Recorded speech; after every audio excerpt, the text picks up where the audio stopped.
everyone.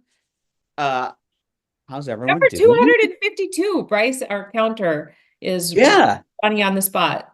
Happy Friday. Jess, Yeah. why the song? Sun. Well, it's not because there's much sun in Minneapolis. Here comes the sun. Is it because I don't know. Solstice. Oh, it's the It's 21st spring. today. Today it's spring. Oh my gosh. Okay, well, I'll take it. Yeah, I mean I froze my things off at the gym this morning. But yeah, it's spring. And Zach, just for the record, there is the you said nice song, Jess. Jess is not the DJ here. Nope. So I I mean, wish. If I sent him I send him songs. He does not choose my songs. yeah, Jess is not the DJ here. So happy Friday. Happy March 21st, everyone. I hope everyone is doing great. And the DJ does take requests. Just I'm very specific about what we can play on the air. Really excited for our show. We have an amazing, amazing guest today. Yes, she's always cooler. I get that in every aspect of her life. That's all cool. I'm wearing like the preppy polo shirt, and she's looking like a rocker with a radical hat on. So all cool. Um, so let's start the way we always start with how's everyone? Green, yellow, red. Green, great. Yellow, so-so. Red, not so great today. And I always like to see these. Like, there's look at Mhm. wow, so we're on a roll of greens. Wow. Candy, yellow, green, green. Oh, I'm sorry about the death in your family, Jess. Jessica, sorry. Yellow, green, green, green, lots of mixed bags. Um, yeah, lots of but a lot of greens. Overall, good green show there, Jess. Does feel like it's trending green. That's Uh, good. yeah, I would say that. Oh, Tiana got to meet Jess in person this week. Now, is that a treat or what? I got to sit down with Tiana this week. So Ah, okay. Okay. Oh, Brian Summer, Southwest Air changed its baggage fee. right. Uh, Tara, red, yellow. Oh, Tara, let's go. Come on. Oh, Do we need to bring Tara on? yeah. Come on, girl. Maybe we should. I tried to meet you at Meeting of the Mind, but you were very busy. It's very busy. It was a little overwhelming, Lori, in a good way. Jess, so if we should actually do like a guess, like just because we've known each other for so long, it would be really interesting to say for me to guess how you are based on like just seeing you 2 minutes ago, and then you guess how I am. Thoughts? Okay. Yes. So if I was guessing at the moment, I would say you are yellowish green. Yellowish green. I would not say full green based on just not looking at you. Sorry, you look great, but by but by your body, I'm getting that vibe. Thought? Jason's pretty accurate. We have known each other for a long, long time, and there's a lot of trust between us. And so you are probably right. I should be pre-read because I'm pretty sure I'm waiting for a phone call that my entire transmission needs to be replaced. Yeah. I should be pre-read because this is not going to be a good phone call when I get it. But I'm green and surprisingly more green than yellow. I know you expect me to be wiped. It's hard coming off the road and catching up and all of that. Oh, Heather, sorry to hear that. I didn't have time to take care of it before I left. So I just left it parked in my garage. And this morning was sort of the reckoning, like, okay, have it, call me soon. um, Anyway, I am pretty green. Um, yeah, I'm mostly green actually, but you're mostly accurate. Good. Now your turn. And I am going to guess that you are yellowish green as well. Yes. Yeah, How did I say? I could not really think of at the moment one thing that would make me yellow or red. Really? You're just pure, pure, pure, pure. Your brackets must be holding then. No brackets. I've reduced stress from my life. No So bracket. but Okay. by having a bracket, all that's going to do is make me stressed, as you know, a little competitive at times. Uh, Yeah, so no, got to the gym at 4:45 this morning. Had a that's great workout. early. Are I'm they sorry. open at 4:45? Yep, had a great workout. Had a great coffee, had a great conversation with someone that filled my cup, not the Wow. coffee cup, but in general. Um, yeah, I'm all good. That's good. Yeah. And it's Friday. It's Friday. Apparently spring. That's look at John says you're looking buff. Did you play tennis? No, no, Oh, no, no. no. No, you got this Whoop band. You've heard me. I'm not a spokesperson for the Whoop band, but the Whoop band is a big thing in my life. Yeah. So when the Whoop band, tells me I did 100% sleep performance last night, 100% readiness for the day, tells me exactly what I need, what my workout needs to be, which I go do. It's really, I like, It tells you what kind of workout to do? yes. Okay, I'm gonna go get one. Yeah, like I will take, yeah, Katie, last night I went to bed at 9 in order to get the 100% sleep score. It's very motivational. And I Well, also listened to another great Whoop, WHOOP. I also listened to another great podcast that before the end of the show, I will put a link into the chat on hmm. that really got me thinking about some of that stuff. But one of the things I think that's really interesting about the Whoop band, Jess, and this is going to probably lead into the one big thing this week, is I think I showed you my Whoop score last week, right? Yeah, Remember that? yeah. I was in a meeting with Jess last week and I was stressed almost the whole meeting, to the point where my Whoop band was showing me how stressed I was. Um, and it basically gave me a recommendation as to what to do to change my score from a stress standpoint, from meditation, breathing, et cetera, et cetera, et cetera. So, Oh, I'm all for coaching. I need all the coaching I can get in my life. And this thing has been amazing for that. that is amazing. I still tell the story. The head of AI at UKG was on a webinar with us and told the Whoop story that employees of the company that makes the band, if they wake up red, stress, sleep, whatever made them red, they don't check into the office, which sounds like it could be um an excuse, but you're also incented and rewarded for staying in the green and for running long streaks of green. That's talk about putting your money where your mouth is. That's supporting employee well-being, if I've ever heard of it. That's For amazing. sure. For sure. So, talk about your one big thing. Okay, okay, okay. I am gonna go for the I obvious. don't know, dude. Why do you say okay, okay, okay, okay? Like I don't know what your one big thing I know is. I've been raving about it all week. No, but that I'm might gonna not. do I mean, it might have been it might have been a letdown. So I don't know what your thing is going to be. Okay, so I did ADP's Meeting of the Minds event this week, which I was going to do anyway. I go to this event all the time. It's their client conference. By the way, were there a lot? I've always wondered because I've only been to one of those. Mhm. Were there a lot of great minds there? Like it's a meeting of the minds. Like when you think about, like visualize that. Right. What were there AI mind? Like just were there machines there too, or was it all human minds? All humans, Okay. 1,500 humans. So this was their customer event. They do ADP is celebrating their 75th anniversary. Is it an anniversary? They're 75 years old this year. Okay. And this was their 40th meeting of the minds.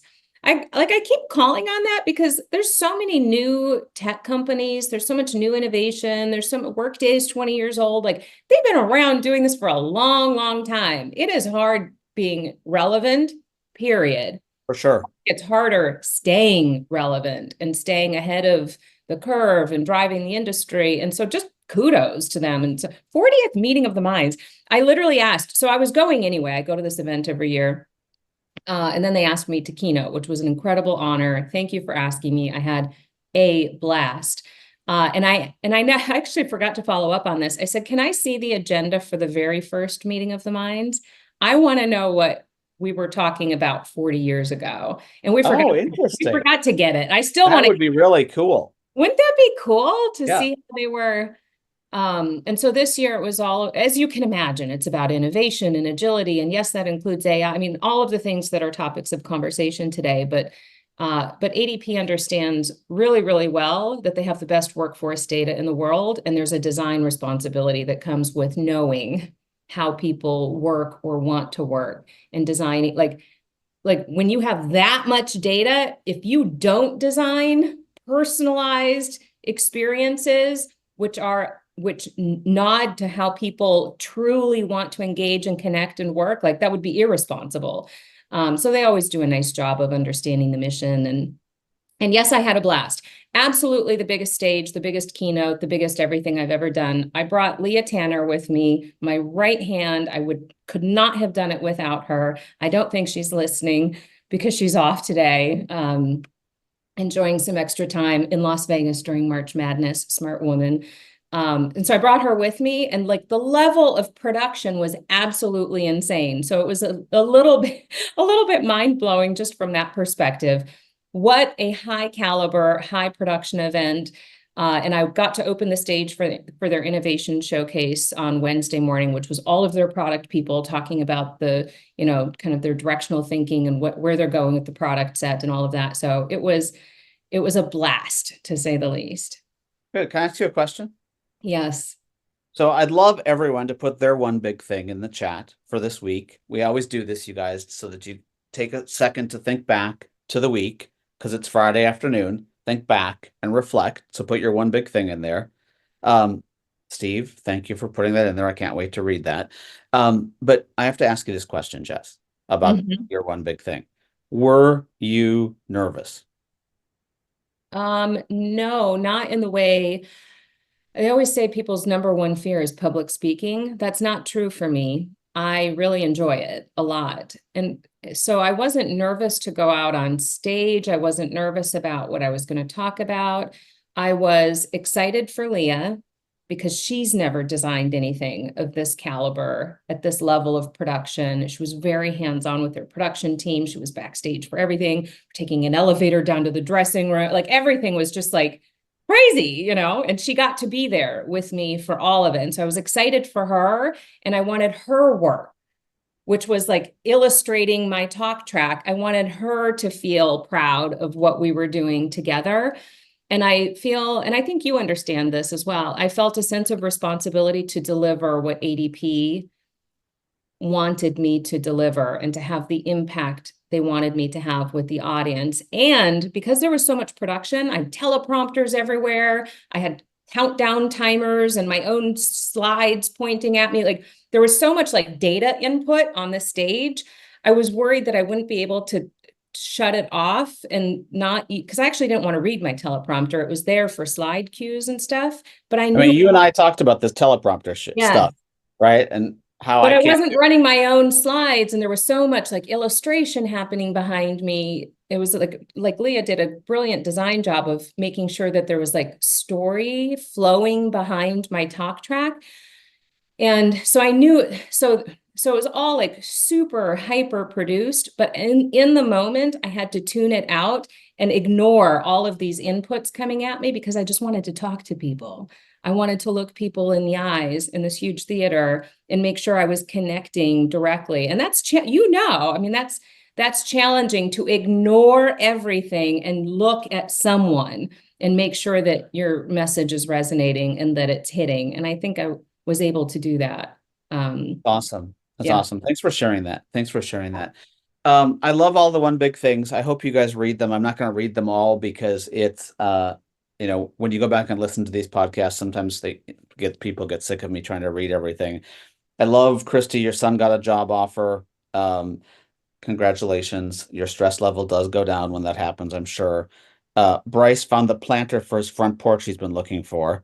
So it's so cool how there's little I have things. a new planter sitting right over here. I'm so Really? excited. Yes. Brandon's finally been able to make it to one of these meetings. Well, it's about frickin' time, dude. So I'm going to talk about mine. And mine goes back to, Steve, you mentioned the article. that I wrote. So Mm, I've been working really hard on trying to write. It's one of my 2025 goals. Um, Not speak as much in public. So you're not going to mm, see me speak as much in public. Jess knows that quite well. But to do more writing and to mm, do more content, et cetera, et cetera. And I had the opportunity to tour on Monday a school with my son, my 17-year-old. And after watching what that experience was, and I'm not going to really talk about the experience as a whole, but it really got me thinking. I mean, literally, the writing was all fresh thinking about what is going on. Like, how mm, are young people feeling? What stressors are young people dealing with? What does that mean? So think about what that means from a Maslow's hierarchy, where we start to think about money, where we mm-hmm, start to think about living, where we start to think about partners, and where does school all fit mm, into this? Where does higher education all fit into this? And I really walked away thinking, oh my gosh, these people, these young people who I think are the most talented out of any of the generations that we've ever had are growing up in a world where it is almost destined, and this is a blanket statement, that they're going to not have the same opportunities that we had mm. because of things. And this is more of a United States thing. So I apologize for those of you outside the United States, but a lot of it is United States as well. A lot of it is because of the financial debt. A lot of it is because of our costs of housing. A lot of it is because of the costs of goods. A lot of it is because of what's being taught in universities are not relevant any longer. A lot of it is because we're not hiring 22, 23, 24-year olds going forward. A lot of it is because people are lonely. A lot of it is because a lot of these people are COVID kids. A lot of it because mental health, because of what they're doing on social media. I could go down a list, but I basically watched what I felt like, and I don't know if it's just me, which I will accept. I felt like I was watching a bunch of Mm. sheep, like Wow. being herded through a process where, you're being told that, guys, there's Greek life. Like, I walked away from that university saying, I have no idea what you're good at teaching. Like, if you asked me what that university was good at teaching, I'd have no idea. They're like, here's Greek life, here's the tanning bed. I mean, the tanning pool, excuse me. Okay. Here's, our rules about drinking, which, by the way, by the way, last time I checked, it was not legal to drink until you're 21. But for Right. the most part, they said, most people don't take morning classes because they're drunk from the night before. But that was a public statement by a university Wow. person, and the fact that literally, I mean, this is going to sound bad, but between the guys dressed in tank tops, and the gals dressed in bikinis, I was like, I feel like I'm at a like party, Right. which is all cool, I guess, if that's what you're going to school for.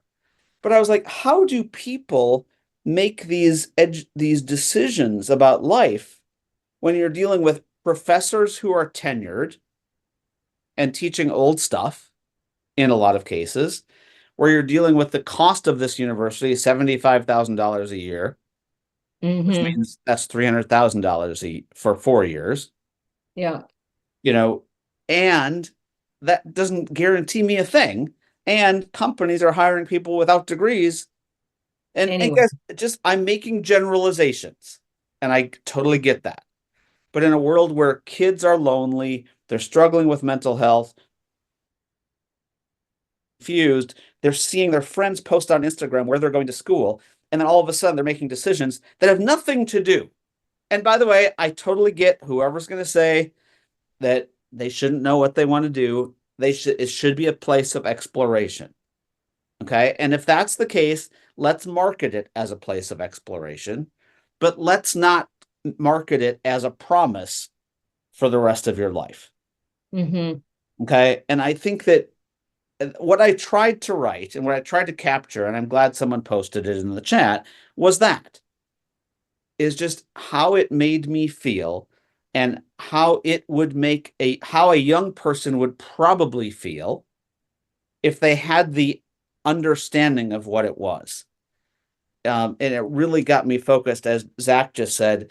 How do I, and this is why I'm teaching now, is because I'm trying to bring reality Mm-hmm. into a world that doesn't seem real.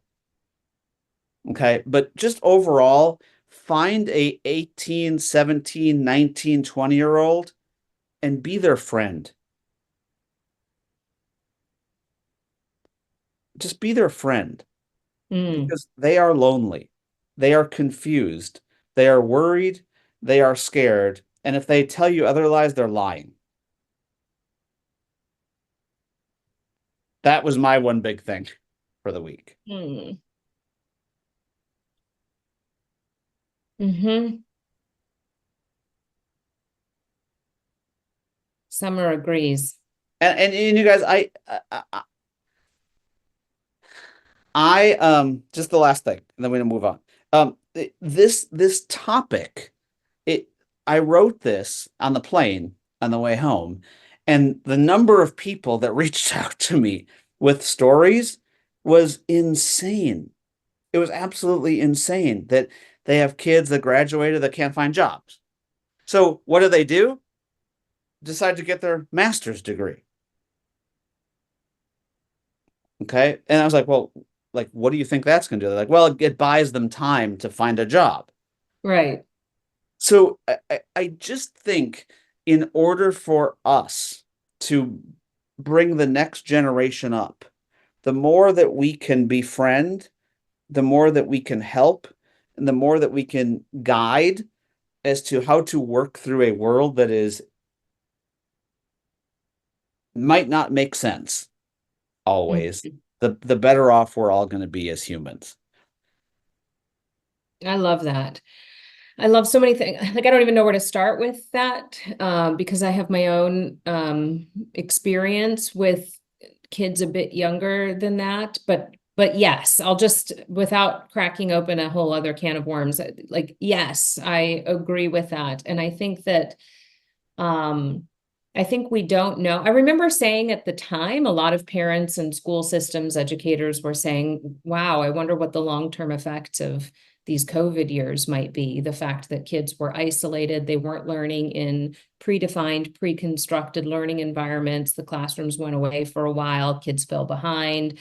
Um, Forget sort of the fear and uncertainty of the world and everything reshaping itself. I wonder what the long-term effects of this might be. And I can say that I personally am observing the fallout in my If own. good, I mean, I'm just going to show this because this is what spurred it on top of it. Like, Mhm. just look at this chart.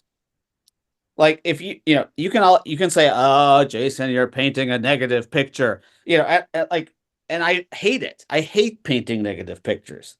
But when you look at this data, and you're like, okay, well, in 3 years, the confidence in the judicial system way down, good affordable housing in the city way down, confidence in national government way down, satisfaction with freedom in your life way down. Now that's bigger than 3 years.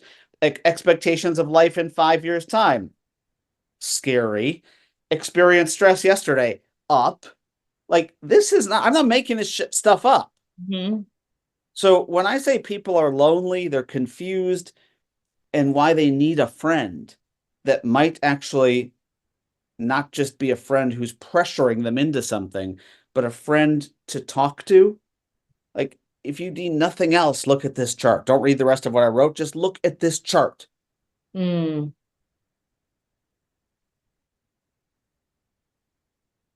Yep. JC said it resonates.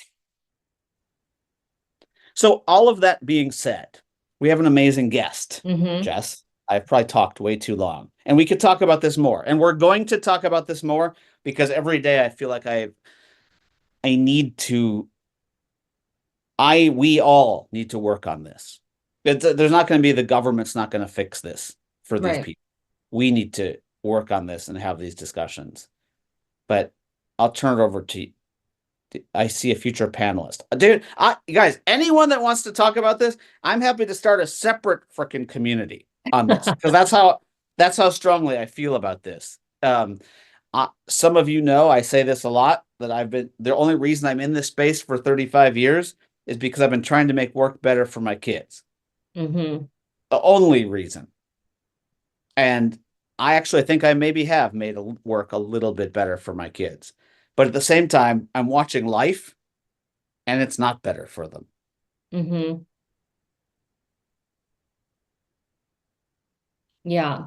Well, I agree. My work with Diverse Daisies is the same thing. I think that if you're going to change the world, you start with the young people. Not that it's too late for the rest of us, but there's more opportunity to affect change by just creating some hope and some pathways and some mentorship. Somebody said earlier in the chat, mentorship. Yeah, we all do. Parents, caregivers do this for your own kids, but there are youth everywhere who might not even have this, by the way. They might not have a Jason in their life to look to, or a Jess, or a whatever. And Bryce, I love your question. Does it suck, or are we letting it suck? It's a combination of both, but I would say that we are letting it suck. I mean, all you have to do is turn on CNN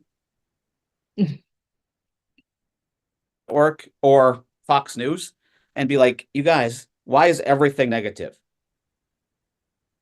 Now, good. I'm glad that most kids aren't watching that stuff. And then we can talk about, Even worse, they're getting their information from other platforms. right, we can talk about seniors and what they're getting. But overall, we're letting it get to us, Bryce. And that's what I hope we can do something about. Jess, we need to get to our guest. I'm talking. I know, let's get Nikki on. Well, there's a connection. I'm going to pull this thread all the way through. There is a connection because I know Nikki believes in community as well, community building. I have long been fascinated with the concept of community for a million reasons, because it's a convenient concept to think about forming a community, nurturing a community. What does that mean in terms of shared values? What's the purpose of a community? Not just a collection of people who want to have a conversation about things. But what's the real power? I think it's obviously a great tool for brand activation and storytelling and all kinds of other things. But I do think it's a fantastic vehicle for affecting change. A bunch of you were at Transform this week, I'm aware, one of the US-based industry conferences that's getting a lot of traction. And I think they're getting a lot of traction because they are community first. Events are just a part of how they activate that community, but it's the idea that if we gather people and we're intentional about creating an experience, creating space for true conversation and connection. I think that's why they're doing so well. That's what I suspect. And you have to be intentional about that. You have to be intentional about how it's supposed to feel, what you want it to look like, how you're going to design that and make space for that experience for people. Otherwise, these conferences can easily feel like a cattle call, and you're just being herded around to stages, to people who pay for time on a mic. And, did you really go away inspired? Did you have a conversation that changed the way you think? And so I'm sure a bunch of you had that experience this week because you spent time in that space. But Nikki Lewallen Gregory, when she pops on, is the founder of PeopleForward Network. Hello, Nikki. I love this. Love the vibe. Thank you for being on. But I know we've had a chance, Nikki, to visit before, and so I know that we're like-minded in this thinking around community first. How and it's not so much where do you whether it's podcasting or whether it's creating an event or whatever it is, the idea of creating something very intentionally and nurturing it as such. I think if we actually started thinking about workforce experience, workplace design, like all of the stuff that we talk about that's related to culture and employee experience, if we thought about a sense of community first, I think a lot of the activations would pop into place a little bit more easily. But I'd love you to introduce yourself and tell people about PeopleForward Network. Yeah, thank you so much. Grateful to be here. And yeah, community, we've been on a journey. I had a community-based business for 15 years and then took a break for a while, and we're back on that path with PeopleForward Network, building out a formal virtual community to bring everyone together. And 70% of communities fail in their first year. And I think the reason for that high failure rate is we don't take time to understand the who. You got to understand, like, who is this community for, and getting really clear on that.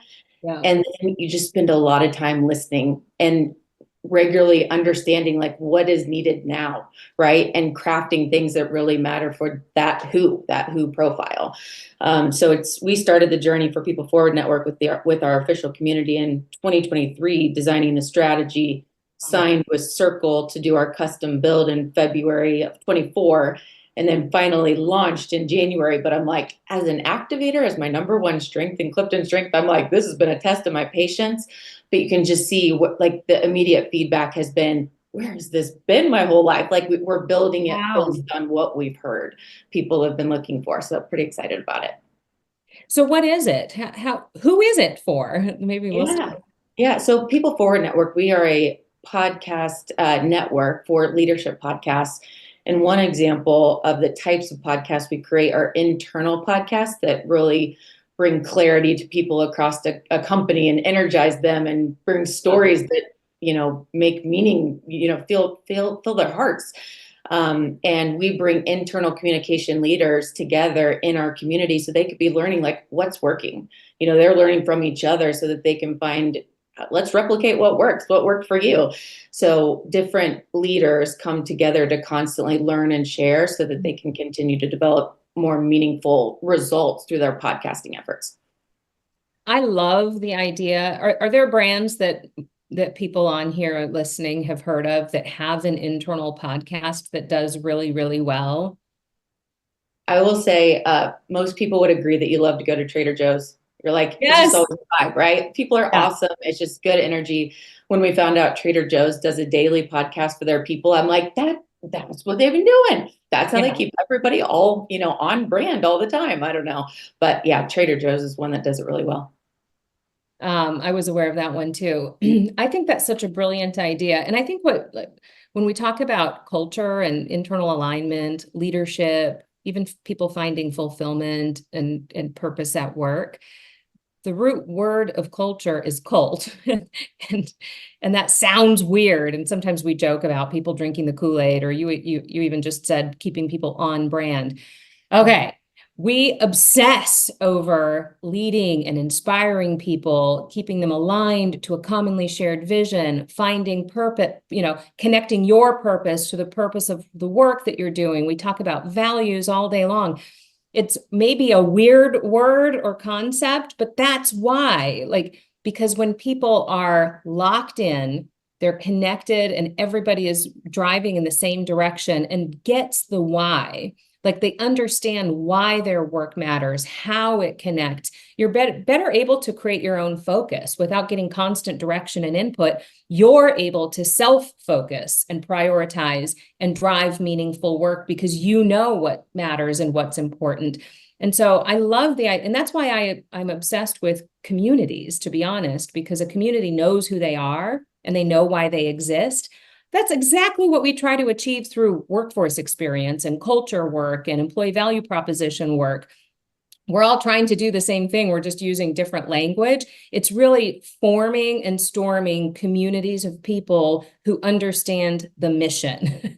I think military people know this really, really well because they do it in their own way, but sort of understanding leadership and mission and values and executing as one team. There are other types of organizations that know how to do this. And we try to do it in the workplace too. We just give it our own names. I love that. So when I think about community, one of the main focuses that we have in building our community is member-led.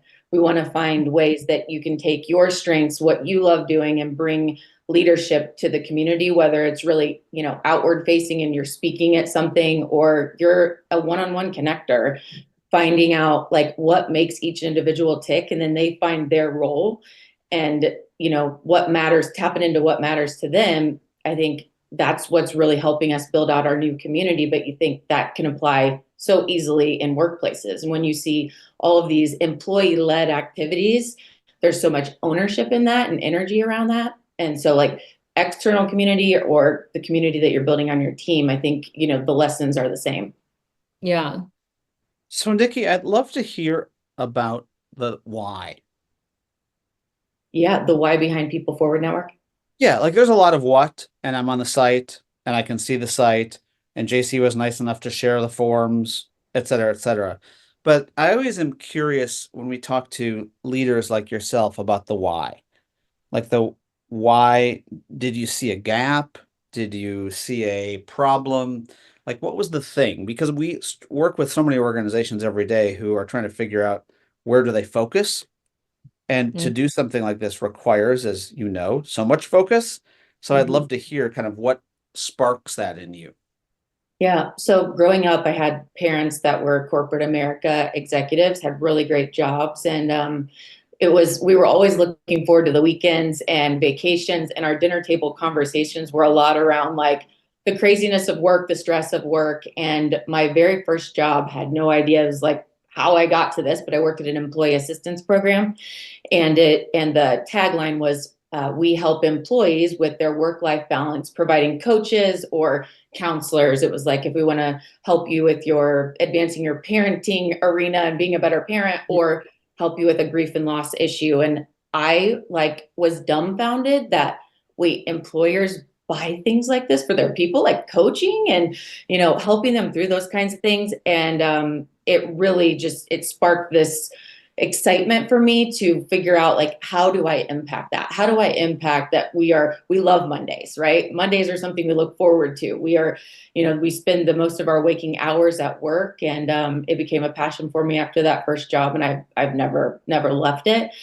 All of the clients we work with, their solutions impact making the workplace better so that people are energized, they feel connected, they feel like they're living out their purpose in the 9 to 5. So that's a little bit about. Can I ask you a question? It's going to go a little off track. Yeah, sure. If you've ever listened to this before, it's not going to be a surprise. Seatbelt.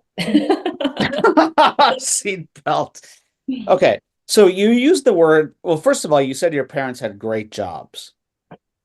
Yeah. And my next question was going to be to you was, did they like their jobs? What made them great?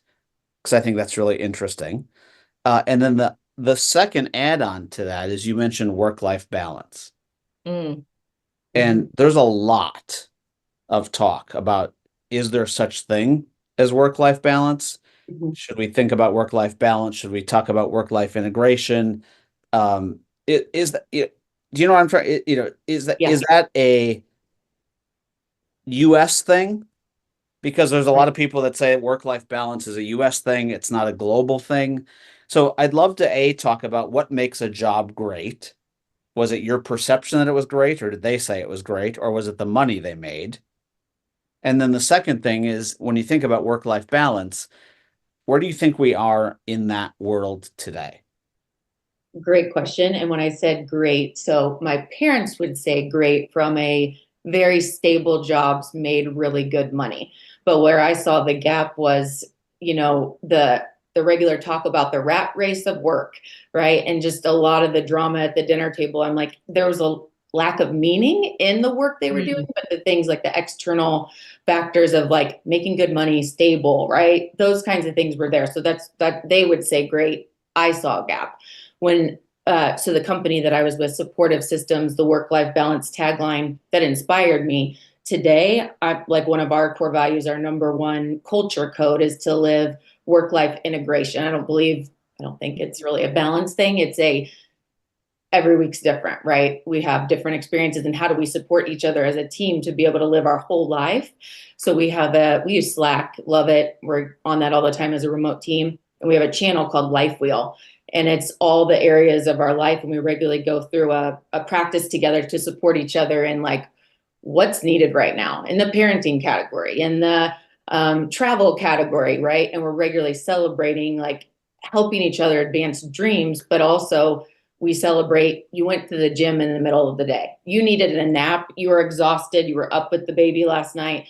We're celebrating and supporting each other, jumping in and hopping on a meeting that somebody else can't handle to be able to manage that work-life integration together. So that's a big one for us. I would say flexible first is like the main thing that our team prioritizes, and how do we help each other, and work-life integration is our focus. Is that I mean, I didn't know that was your focus, but when you said work-life balance, it got me thinking about it, because it is something a lot of young people or old people are asking about.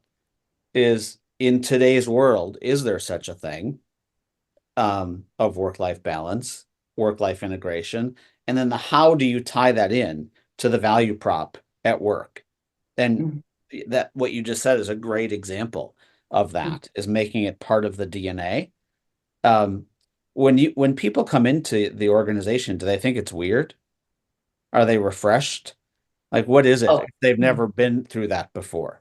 Yeah, it's one of my favorite times to get reminded when someone's coming from another place and it's just so different that they're like, you want me to take a nap in the middle of the day? You want me to run errands? That's okay. Yes. And we are regularly celebrating that. The reason why we can is because we know our role. We know the goals that we have in our role, our key KPIs. We all focus each month on sprint goals that everyone is super clear on what you're doing. So you manage your schedule. We know what needs done. I trust you to manage your schedule, and we want, your life wheel work is one piece of it. It's one slice of the pie, right? And so we want to be able to support each other to be the best in all versions. We have one of our team members is a new mom. Her life is very different than it was last year, and how we're all supporting her, right? And the life wheel conversations that we're having to jump in and support are much different, right? Because her life wheel has changed. But it is a regular topic that our team focuses on to help each other like live meaningful work. So Nikki, we're gonna play a little game.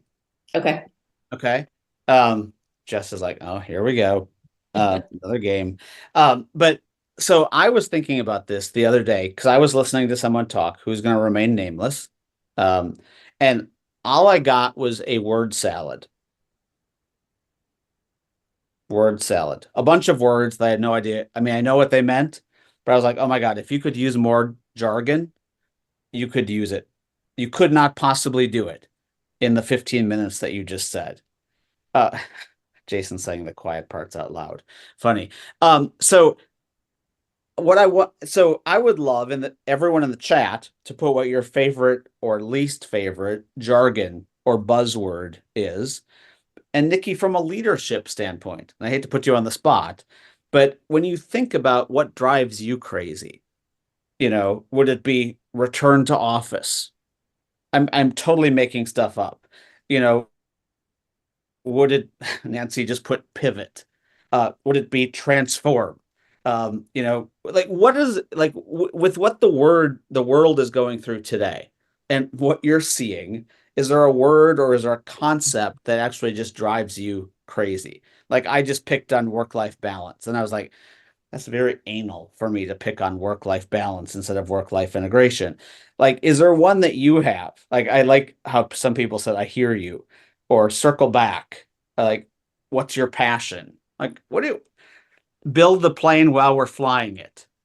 Like, what do you, what drives you crazy, Nikki? I think of quite a few, but the first one I thought of is when I hear people first.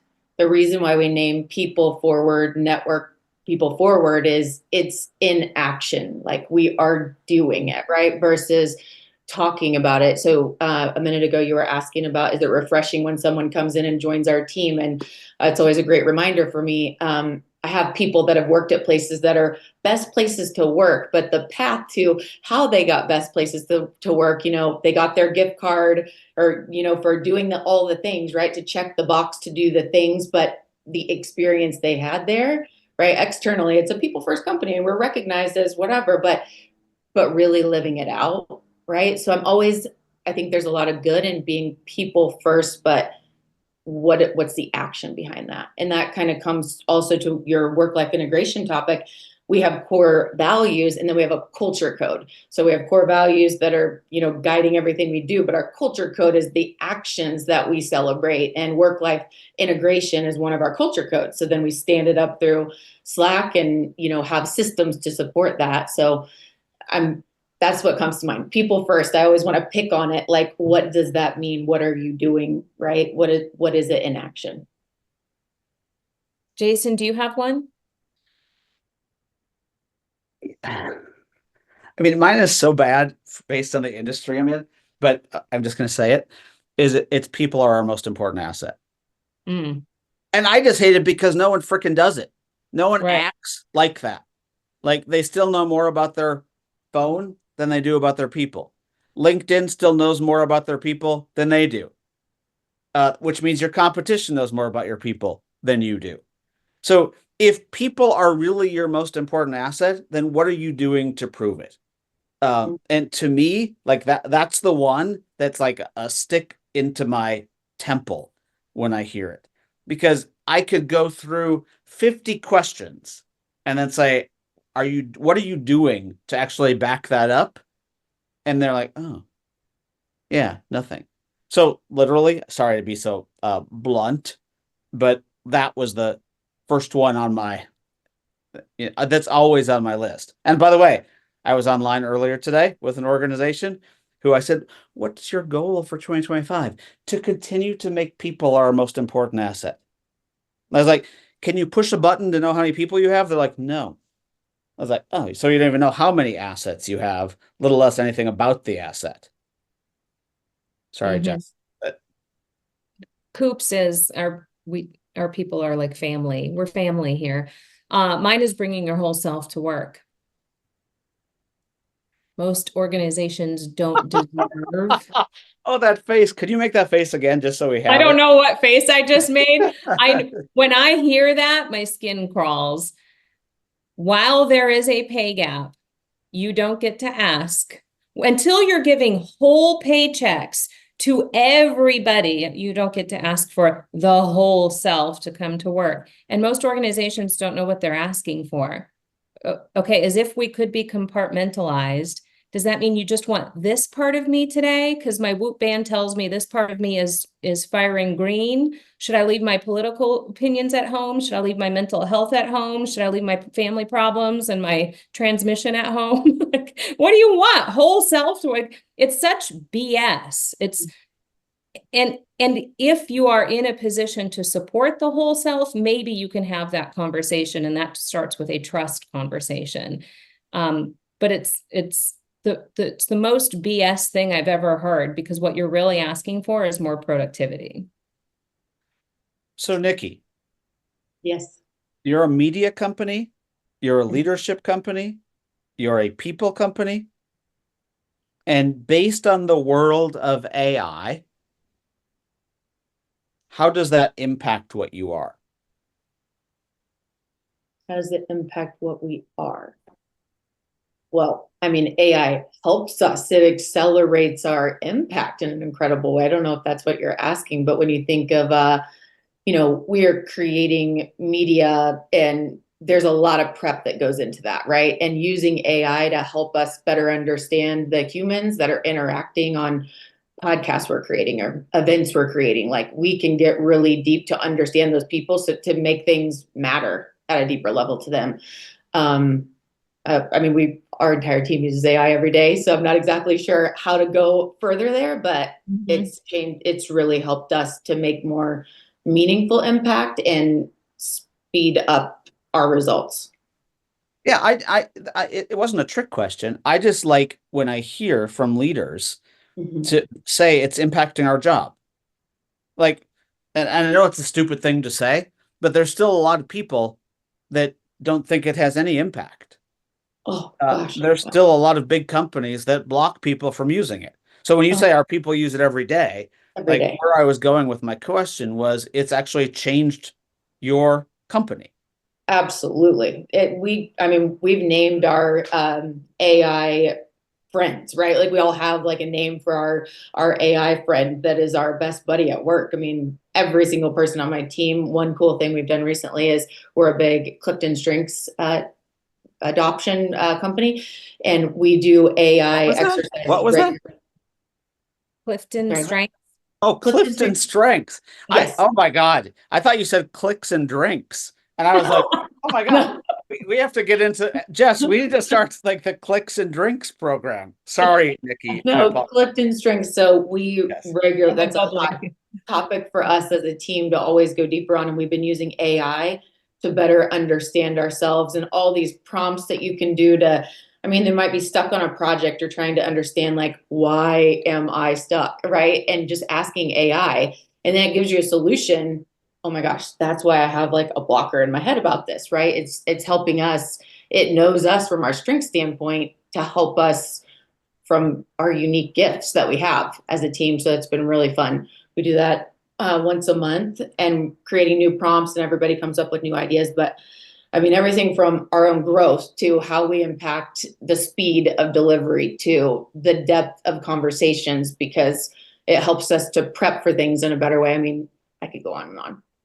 Game So changer Oh, for us. it probably won't surprise you, Nikki, to hear that in our Global Talent Trends survey, which is Mercer's biggest global research on workforce trends, the number one people priority this year went from ninth position last year to first position this year. Like it skyrocketed, is enabling people managers, helping people managers. And I suspect why that is. I think this pace of change, the emergence of stuff like AI and technology, there's so much happening so fast. Jobs are changing overnight. Skills are becoming redundant. Shelf life is shrinking. Like there's just so much that's turning itself over. It's like cell regeneration at like at hyperspeed. And I think it's a recognition that if we're going to bring the workforce forward, if we're going to evolve, it comes down to people managers. It really comes down to leadership leading through change, not, you know, expecting technology to change the way we work. People change the way we work, and people managers are at the tip of that spear. I'm sure that doesn't come as any surprise to you. And I mean, I kind of love that we started with Jason's Whoop Band, because if we think about how AI can help us, it's like every manager, think of AI as like a Whoop Band. Think of every manager having real-time insights that they can on their own team, that they can use to nudge and remind them, teach them about how people are working or not working, use it to collect like real-time sentiment, show you patterns and trends and detect things that are happening in real time. It's almost like a real-time, all of the tools. I'm just putting all of the tools in one bucket here, but it's like a real-time dashboard on your workforce and how people are working and how you can better align them and empower them to do to be the most impactful they can be at any given moment in time. If you only think about it in that way, as a real-time dashboard, so that you can pivot people, so you can support people, so you can recognize when somebody is red versus green and make some decisions accordingly. If you only think about it in that way, there's nothing to fear. That can only be good for people if we use it with that intent and purpose in mind. I love that. I think we often overlook as people leaders the simple focus of relationship building and just building a true relationship with the people that we are working with. And it's amazing how AI can help us understand people. Like in my world, we use strengths. So I'm prepping for a meeting with Chelsea on my team. I can better understand her from like her strengths results. And then I want to do a relationship building exercise for 5 minutes. And here's what I want it to be, right? Describe that. And it's giving me these ideas. And then we're having powerful conversations. And then she trusts me more, right? And all the Yeah. other things, it's like all the other things will flow together, right? Is if we can truly build that deeper relationship. And I think AI can really help us. We can't overlook that, like, the relationship is the key. And then, yeah, leverage AI to help you do that. Yeah. So Nikki, Yeah. we're almost out of time, which is sad. Sorry that we got on a little late, but I want to make sure that I hear about podcasts Mm. because as someone who's overwhelmed with podcasts, not overwhelmed in a bad way, but like addicted and wanting more. Mm. Like, where's the podcast space going today? A, and then B, what's your favorite podcast? I'll start with Mel Robbins being my favorite podcast. And I always love Okay. to tell I reference her as my bestie because she like regularly says that on her show. I've never met her, but it came to mind. It's like, if I feel that with Mel Robbins, can you imagine how leaders can truly connect with their people if they were good at podcasting, right? Telling stories, being Love that. vulnerable and all that. Like, that you can truly build relationships through podcasts. As of now, I think the stat is 73% of people consume podcasts over the age of 12 on a monthly basis. I mean, it's a popular medium. I don't think it's going anywhere but up. I definitely think that video content consumption has been a big focus of change. YouTube took the number one directory. So it's YouTube is now higher than Apple or Spotify. But I think to remind ourselves, it goes back to the who. Who are you serving? And you're not just going to make a decision, oh, because YouTube is number one, I'm going to move my show there and we're going to do everything video based. Is that where your audience is? So it goes back to a theme of this conversation is building relationships, building community. Do you understand your who? Video is very important, but is that where your people are, right? Are they on YouTube? So, but I think, What do you think about Steve's comment? Because I think about it a lot. Podcasts are at a disadvantage if there's no live chat for the audience to engage. I love that comment. So that's one of the things in our community now, like this is so cool to see what you all are doing here with an audience. We have a platform in our community where our hosts then invite audience members in. So one of the challenges with podcasts is like, great, I have all these downloads, it continues to grow. We're running ads, but I want to know the people. I want to activate my audience. I want to build a relationship with them. And so having live audiences so that it's an engaging and you're getting questions that really matter to your audience is incredible. So that is new for us. And I love seeing that you're doing it. Yeah. That's awesome. Thank you for saying that. I'm reading some of the comments here. Good call out. YouTube or Udemy. Are we connecting to teach or connecting to engage? Great comment, Bill. To call out there. Nikki, we're going to walk you out with your song. But is there a story about why this song is your favorite song? It always hypes me up. Like I woke up this morning, I wanted to put like yellow or green because I woke up this morning with a cold. I've got like a head cold going on. This song is going to turn my corner the rest of the day. I think everybody else too. It just always hypes me up. Well, then I'm just going to say happy Friday, everyone. Thank you for being here. Nikki, thank you so much for being here. Jess, hope you have a good weekend. Hope everyone has a good weekend. And we'll see you next week.